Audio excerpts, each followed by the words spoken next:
Hello बच्चों, चलिए प्रश्न को देखते हैं। प्रश्न है CH3COH में कितने अम्लीय हाइड्रोजन परमाणु है। तो बच्चों यहाँ पर इस प्रश्न की मुख्य अवधारणा की बात की जाए तो इस प्रश्न की मुख्य अवधारणा होगी मुख्य अवधारणा। तो बच्चों यहाँ पर इस प्रश्न की मुख्य अवधारणा में बात करें बच्चों, यहाँ पर हम अम्लीय हाइड्रोजन के बारे में बात करते हैं। बच्चों अम्लीय हाइड्रोजन क्या होता है, तो बच्चों हम यहाँ पर देखें अम्लीय हाइड्रोजन। तो बच्चों अम्लीय हाइड्रोजन क्या होता है, वह हाइड्रोजन जो उच्च विद्युत ऋणात्मक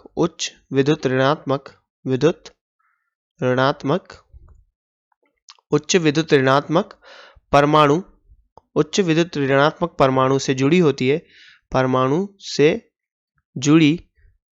से जुड़ी हाइड्रोजन जुड़ी होती है। तो बच्चों उनको क्या कहेंगे, हम अम्लीय हाइड्रोजन कहेंगे। अब उच्च विद्युत ऋणात्मक परमाणु कौन से हो सकते हैं बच्चों, ये हो सकते हैं ऑक्सीजन हो, नाइट्रोजन हो या फिर फ्लोरीन हो। तो बच्चे उच्च विद्युत ऋणात्मक परमाणु होते हैं, इनसे जुड़ी हुई हाइड्रोजनों को हम अम्लीय हाइड्रोजन कहते हैं। तो बच्चों हमें यहाँ पर यौगिक क्या दिया है, CH3COOH। तो बच्चों ये क्या है, एसिडिक, ये क्या है बच्चों, कार्बोक्सिलिक अम्ल या एसिटिक एसिड।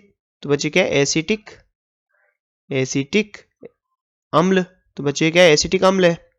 अब बच्चों जैसा कि हम जानते हैं कि अम्लीय हाइड्रोजन क्या होते हैं, उच्च विद्युत ऋणात्मक परमाणु से जुड़े होते हैं, उन्हें हम क्या बोलते हैं, अम्लीय हाइड्रोजन बोलते हैं। तो बच्चों यहाँ पर देखें, यहाँ पर 4 हाइड्रोजन है टोटल इस यौगिक में, 3 तो कार्बन से जुड़े हैं और 1 ऑक्सीजन से जुड़े हैं। तो बच्चों ऑक्सीजन की बात करें, तो बच्चों इसकी इलेक्ट्रॉन नेगेटिविटी होती है 3.5।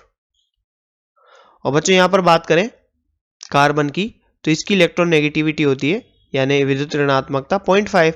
तो बच्चों कार्बन की विद्युत ऋणात्मकता बहुत कम होती है और उच्च विद्युत ऋणात्मकता किसकी होती है, ऑक्सीजन की, क्योंकि इसकी 3.5 है।